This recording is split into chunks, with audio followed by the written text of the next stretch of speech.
Hello friends, welcome to SSC coaching centre. दोस्तों, आज के वीडियो में बात करेंगे चक्रवृद्धि ब्याज के प्रश्नों की। यहाँ पर सीधा सीधा लिखा हुआ है चक्रवृद्धि ब्याज, लेकिन यहाँ पर जो मैं चक्रवृद्धि ब्याज बताऊँगा वो बताऊँगा कि 2 वर्ष के लिए पूछा जाए, 3 वर्ष के लिए पूछा जाए या 4 वर्ष के लिए पूछा जाए। अगर 2 वर्ष के लिए पूछा जाएगा तो उसका रेशियो क्या रहेगा, 2:1। 3 वर्ष के लिए पूछा जाएगा तो उसका रेशियो क्या रहेगा, 3:3:1। और 4 वर्ष के लिए पूछा जाएगा तो उसका रेशियो क्या रहेगा, 4:6:4:1।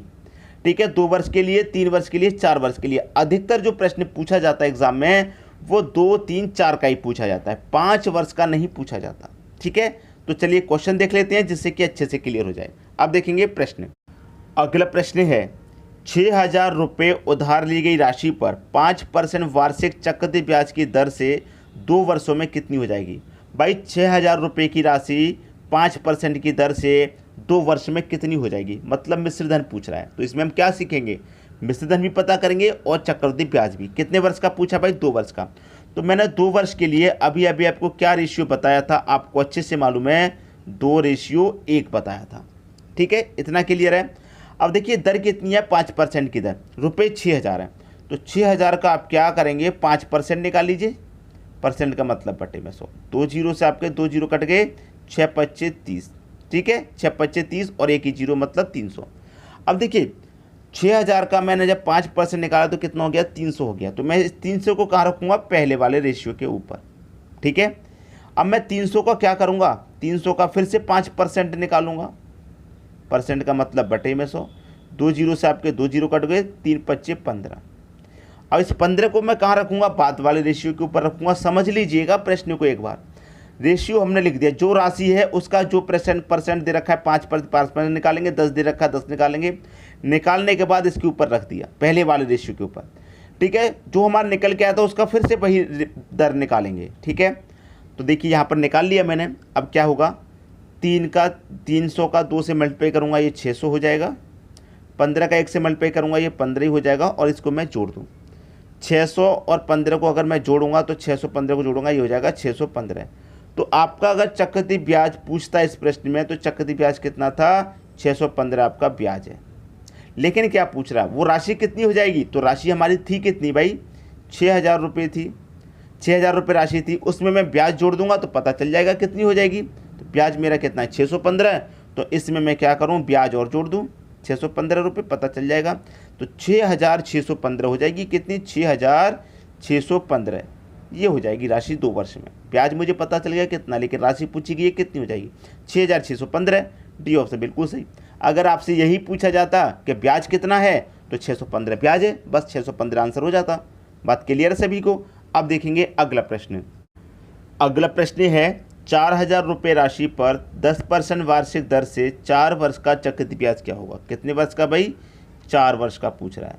और 4 वर्ष के लिए मैंने रेशियो बताया था आपको अभी, 4:6:4:1। ठीक है, राशि कितनी आपकी, 4,000 रुपये की राशि है, 10% की दर है। तो 4,000 का 10% निकाल लूँ, 0 से 0 गया, 0 से 0 गया, कितना है, 400। 400 आया, इसको पहले वाले रेशियो के ऊपर लिखो। 400 आया है, 400 का फिर से निकालेंगे 10%।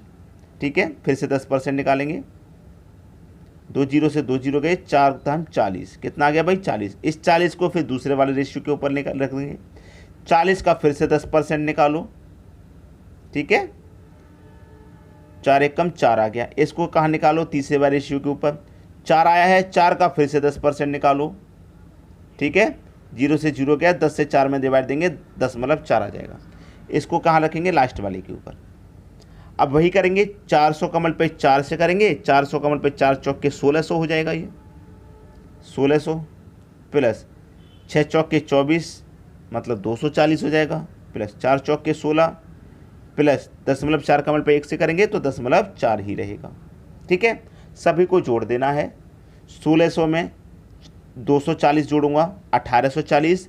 1840 में 16 जोड़ूंगा, 1856 और 10.4, तो ये कितना हो जाएगा, 1856.4 हो जाएगा सबको जोड़ने के बाद। ये मेरा क्या है, ब्याज है। लेकिन प्रश्न में पूछ क्या रहा है कि 4 वर्ष चक्रवृद्धि ब्याज क्या होगा। भाई 4 वर्ष का चक्रवृद्धि ब्याज पूछ रहा है, 1856.4 होगा। 1856.4 दे रखा है सी ऑप्शन में। ये आपके प्रश्न का बिल्कुल सही जवाब है। ठीक है, सही जवाब। बात क्लियर हुई। अब देखेंगे अगला प्रश्न। अगला प्रश्न है 6,000 रुपये की राशि 5% वार्षिक चक्रवृद्धि ब्याज की दर से 3 वर्षों के लिए जमा की जाती है। 3 वर्षों तथा 2 वर्षों के ब्याज का अंतर क्या होगा? भाई 3 वर्ष और 2 वर्ष के ब्याज का अंतर पूछ रहा है। सबसे पहली बात ये कि 3 वर्ष के लिए मैंने क्या रेशियो निकाला था आपको? 3:1 बताया था। और आपसे कह रहा है कि 3 वर्ष और 2 वर्ष के ब्याज का अंतर, तो 3 वर्ष का मैंने रेशियो लिख लिया। अब मैं यहाँ पर 2 वर्ष का रेशियो लिख लूँगा।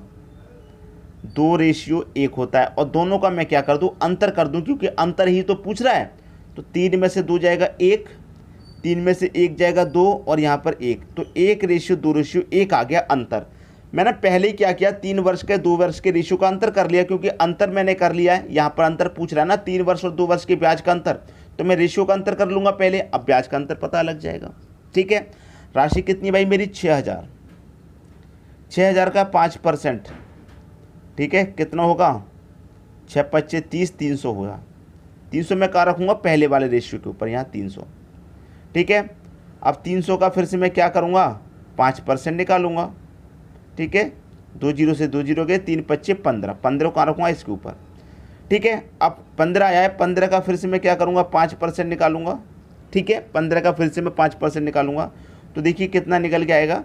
यहाँ पर इसे मैं निकालूंगा, 15 से 20 बार में जाएगा, 5 3 का 15, 5 चौके 20, तो ये निकल के आएगा 10.75। ठीक है, तो यहाँ पर 10.75 में इसके ऊपर लिखूँगा।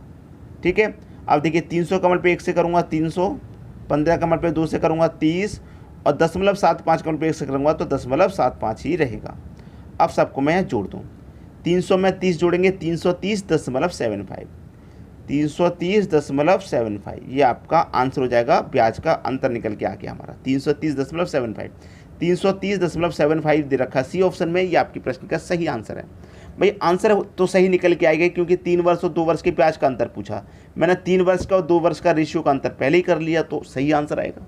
क्लियर है। अब देखेंगे अगला प्रश्न।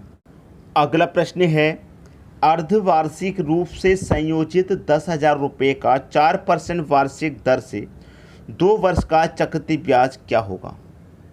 भाई देखिए प्रश्न बहुत ही खतरनाक वाला दे दिया है आपको, बहुत ही खतरनाक प्रश्न कहूँगा, क्योंकि बच्चे इस प्रश्न को बनाने में बहुत मुश्किल हो जाएगा। समझिए प्रश्न को ध्यान से, ऐसे ही प्रश्न दिए जाते हैं, एग्जामिनर आपको ऐसे ही देता है। ठीक है, अब देखिए यहाँ पर कह रहा है कि अर्धवार्षिक रूप से, अर्धवार्षिक रूप से, अब 2 वर्ष है तो इसका मतलब अर्धवार्षिक रूप से तो 2 वर्ष आधा वर्ष है, और पूरा वर्ष कितना हो जाएगा? 2 का भाई पूरा वर्ष 4 हो जाएगा। तो यहाँ पर क्या करेंगे, कभी भी ऐसा प्रश्न दिया जाए तो वर्ष में तो 2 से गुना और रेट में 2 से डिवाइड, याद रखना इस बात को, कभी भी ऐसा दे दिया जाए अर्धवार्षिक रूप से। ठीक है, तो जो वर्ष है उसमें 2 से गुना, जो रेट है उसमें 2 से डिवाइड। क्लियर।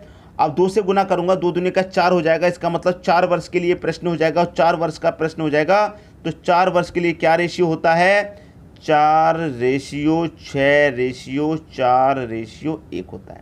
ठीक है, अब राशि कितनी है मेरी? 10,000 रुपये की राशि है, 10,000 रुपये की। रेट कितना है? 2%। 4 में 2 से डिवाइड किया, 2% बचा, 2 का रेट है, परसेंट बटे में 100, 2 0 से 2 0 गए, 100 का 2 से करूँगा 200 आ जाएगा। कितना आ जाएगा? 200।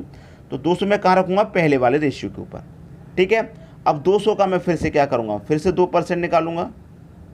ठीक है, 2 0 से 2 0 गए, 2 दूनी का 4, 4 में कहाँ रखूँगा? इसके ऊपर।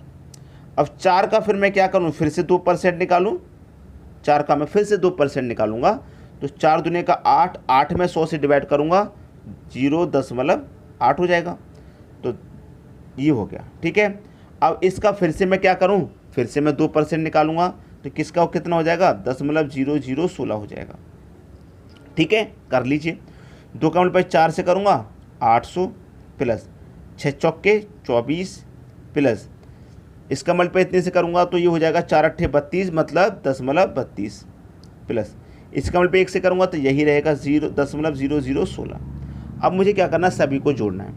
तो 824 हो गया ये सीधा सीधा 824। अब इनको जोड़ूंगा मैं तो ये कितना हो जाएगा? दशमलव यहाँ पर दशमलव आ गया मेरा 3216, ये आपका आंसर आ गया। तो मेरा चक्रवृद्धि ब्याज कितना हो जाएगा? 824.3216। 824.32 यही दे रखा है, तो बी ऑप्शन आपका सही आंसर है। बात क्लियर है सभी को? उम्मीद करूंगा कि सभी प्रश्न आपको अच्छे से समझ में आ गए होंगे, किसी भी प्रश्न में आपको कोई भी समस्या नहीं होगी। ठीक है दोस्तों, वीडियो देखने के लिए आपका बहुत बहुत धन्यवाद।